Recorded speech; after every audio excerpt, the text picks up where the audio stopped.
Baiklah, Assalamualaikum warahmatullahi wabarakatuh. Saya Pipin Savitri. Baiklah, saya akan mempresentasikan hasil proposal saya tentang penyebab rendahnya minat belajar siswa kelas 3 SD Negeri 21 Kapuh. Nah, terlebih dahulu saya akan menjelaskan bab 1 yaitu pendahuluan. Yang A, latar belakang. Minat belajar siswa dalam mengikuti pembelajaran merupakan sesuatu yang penting dalam kelancaran proses belajar mengajar. Siswa yang mempunyai minat belajar tinggi dalam proses pembelajaran dapat menunjukkan proses belajar mengajar untuk semakin baik. Begitupun sebaliknya, minat belajar siswa yang rendah, maka kualitas pembelajarannya akan menurun dan akan berpengaruh pada hasil belajar. Nah, menurut Slameto, tahun 1995, halaman 57 menerangkan minat adalah kecenderungan hati yang tinggi terhadap sesuatu. Minat merupakan sifat yang relatif, menetap pada diri seseorang. Minat adalah ketertarikan atau kecenderungan yang tetap untuk memperhatikan atau terlibat terhadap sesuatu hal karena menyadari pentingnya atau bernilainya hal tersebut. Nah, sekarang kita masuk pada B, identifikasi masalah. Yang pertama yaitu masih rendahnya minat belajar siswa sekolah dasar. Dan yang kedua, guru masih menggunakan metode konvensional dalam proses pembelajaran yang menyebabkan rendahnya minat belajar siswa. Yang ketiga yaitu perlu adanya strategi pembelajaran yang mampu meningkatkan minat belajar siswa, sehingga mampu meningkatkan kompetensi siswa pada pembelajaran. Dan yang C yaitu fokus permasalahan. Berdasarkan identifikasi masalah yang telah diuraikan di atas, penelitian ini difokuskan pada penyebab rendahnya minat belajar siswa kelas 3 SD Negeri 21 Kapuh. Dan yang D yaitu rumusan masalah. Bagaimana cara supaya dapat meningkatkan minat belajar bagi siswa kelas 3 SD Negeri 21 Kapuh dan tujuan penelitiannya yaitu mengetahui cara meningkatkan minat belajar siswa bagi siswa kelas 3 SD Negeri 21 Kapuh. Nah, sekarang kita masuk pada bab 2, yaitu tinjauan kepustakaan. Yang A, kajian teori. 1. Minat belajar. A. Pengertian minat. Sebelum kita mengetahui minat belajar, maka kita harus mengetahui pengertian minat dan belajar.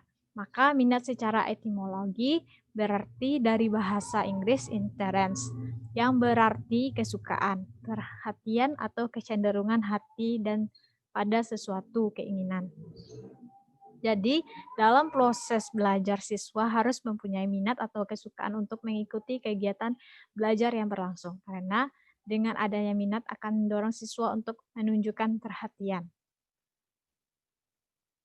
Aktivitasnya dan partisipasinya dalam mengikuti belajar yang berlangsung. Nah, sekarang yaitu B, pengertian belajar. Pengertian belajar menurut Skinner dalam Walgito, tahun 2010, halaman 184, memberikan definisi belajar, learning, a process of progressive behavior adaptation. Sedangkan menurut Walgito, tahun 2010, halaman 185, belajar merupakan perubahan perilaku yang mengakibatkan adanya perubahan perilaku. Nah, menurut Whittaker dalam Jamarah tahun 2011, halaman 12 merumuskan bahwa belajar sebagai proses di mana tingkah laku ditimbulkan atau diubah melalui latihan atau pengalamannya. Dan demikian pula menurut Jamarah tahun 2011, halaman 13, belajar adalah serangkaian kegiatan jiwa raga untuk memperoleh suatu perubahan tingkah laku sebagai hasil dari pengalaman individu dalam interaksi dengan lingkungan yang menyangkut kognitif, afektif, dan psikomotor. Nah, sekarang kita masuk pada C, prinsip-prinsip belajar. Nah, menurut Suhana, tahun 2014, halaman 15, prinsip-prinsip belajar sebagai kegiatan yang sistematis dan kontinu. Memiliki prinsip-prinsip dasar sebagai berikut. 1. Belajar berlangsung seumur hidup. 2. Belajar berlangsung. Proses belajar adalah kompleks namun terorganisir. Yang ketiga, belajar berlangsung dari yang sederhana menuju yang kompleks. Yang keempat, belajar dari mulai yang faktual menuju konseptual. Yang kelima, belajar mulai dari yang konkret menuju abstrak. Yang keenam, belajar merupakan bagian dari perkembangan. 7. Keberhasilan belajar dipengaruhi beberapa faktor. 8. Belajar mencakup semua aspek kehidupan yang penuh makna. Nah, 9. Kegiatan belajar berlangsung pada setiap tempat dan waktu. Nah, 10. Belajar berlangsung dengan guru ataupun tanpa guru. Nah, D yaitu pengertian minat belajar. Minat merupakan rasa ketertarikan, perhatian, keinginan lebih yang dimiliki seseorang terhadap suatu hal tanpa ada dorongan. Minat tersebut akan menetap dan berkembang pada dirinya untuk memperoleh dukungan dari lingkungan yang berupa pengalaman. Pengalaman akan diperoleh dengan mengadakan interaksi dengan dunia luar, baik melalui latihan maupun belajar. Dan faktor yang menimbulkan minat belajar dalam hal ini adalah dorongan dari dalam individu, dorongan motif sosial, dan dorongan emosional. Nah, adapun E itu ciri-ciri minat belajar.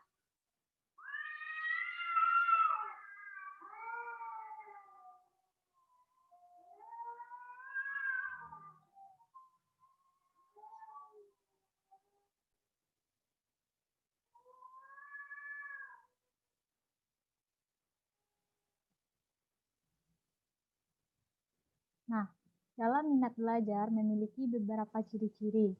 Menurut Elizabeth Horrocks menyebutkan ada 7 ciri minat belajar, yaitu 1. Minat tumbuh bersamaan dengan perkembangan fisik dan mental. Yang kedua, minat tergantung pada kegiatan belajar. Yang ketiga, perkembangan minat mungkin terbatas.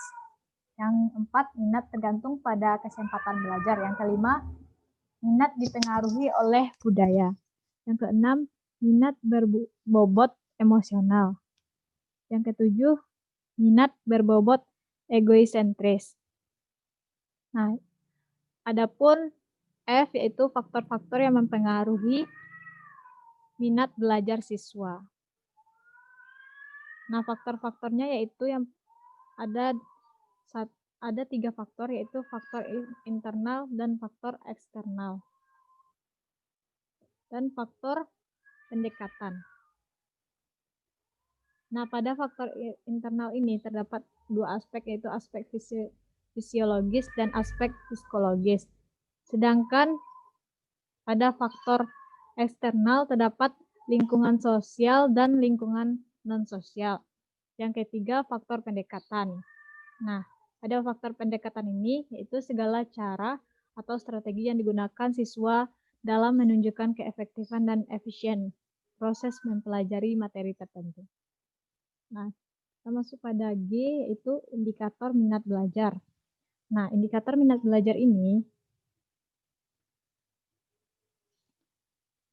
ada definisi indikator minat belajar tersebut. Dalam penelitian ini menggunakan indikator minat, yaitu perasaan senang. Dan yang kedua yaitu keterlibatan siswa. Yang ketiga yaitu ketertarikan. Yang keempat, perhatian siswa. Nah, sekarang kita masuk pada meningkatkan minat siswa, minat peserta didik.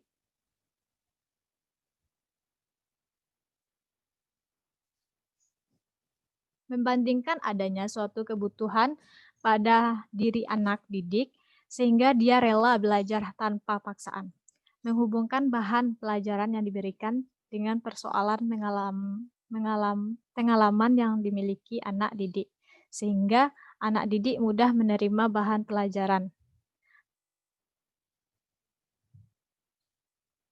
Nah, sekarang I. Penyebab kurangnya minat belajar peserta didik. Nah, yang pertama yaitu terlalu mengandalkan teman.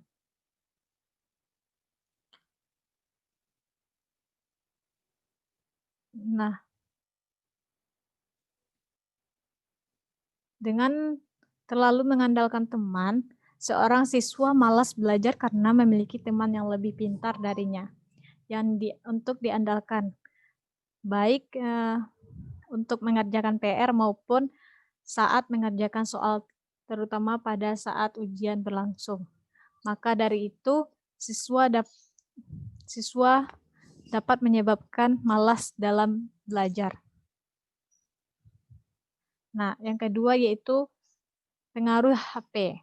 Nah, pengaruh HP ini sangat besar bagi siswa, sehingga siswa hanya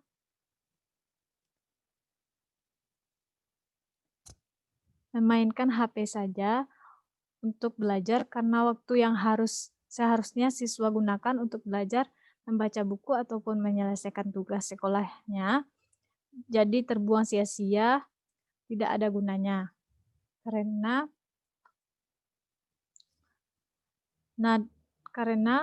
nada dering HP selalu mengganggu siswa saat belajar dan membuat malas siswa untuk melanjutkan belajar.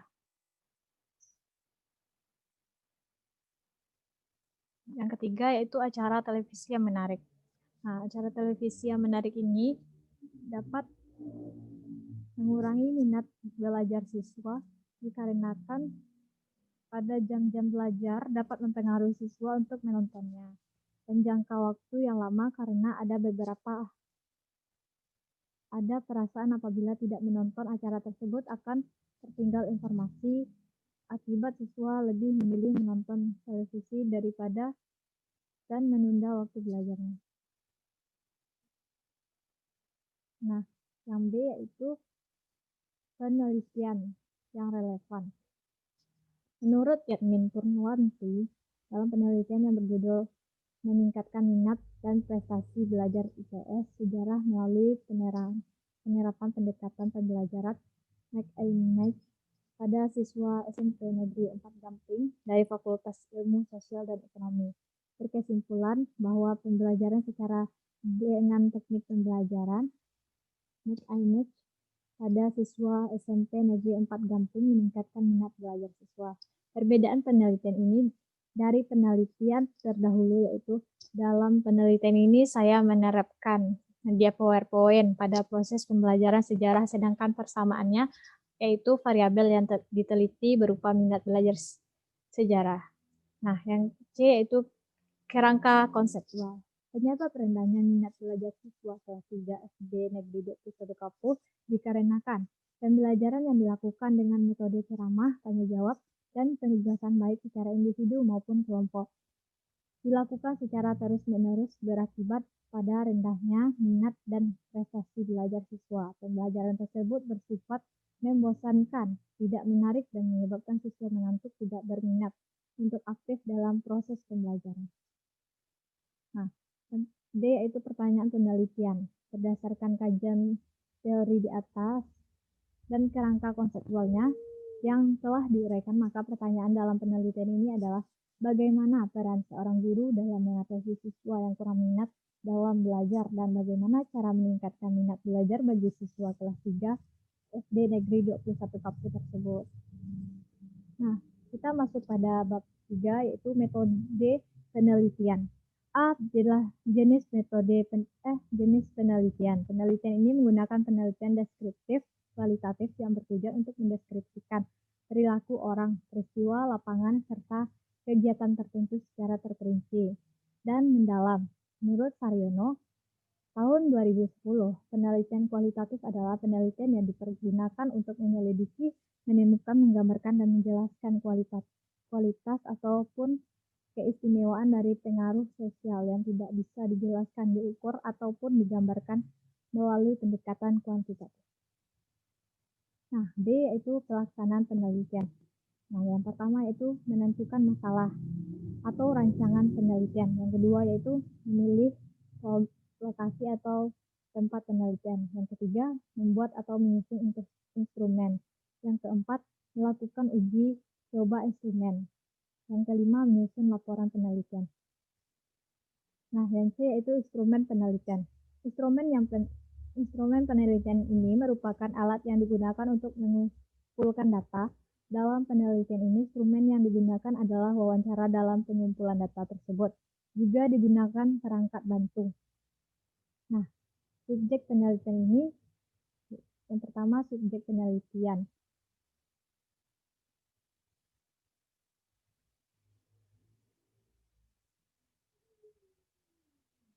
Nah, subjek penelitiannya adalah guru sekolah dasar 21 Kapuh. Dan sumber datanya yaitu sumber data primer. Sumber data primer ini didapatkan secara langsung dari responden dengan melakukan wawancara secara langsung yang dilakukan dengan guru SD Negeri 21 Kapuh. Nah, sekarang kita masuk pada teknik pengumpulan data.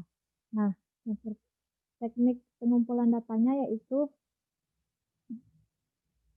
untuk memperoleh data tentang penyebab rendahnya minat belajar siswa kelas 3 SD Negeri 21 Kapuh. Yang pertama wawancara. Yang kedua yaitu dokumentasi. Nah, kita masuk pada teknik analisis data. Nah, teknik analisis data ini yang digunakan dalam penelitian ini adalah analisis kualitatif dengan tahapan yang pertama reduksi data. Nah, reduksi data ini adalah data yang diperoleh dari hasil wawancara secara mendalam dengan guru SD Negeri 21 Kapuh. Dan yang kedua penyajian data. Nah, penyajian data ini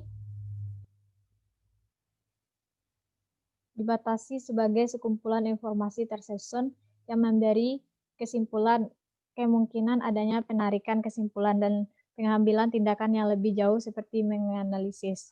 Dan yang ketiga yaitu verifikasi data.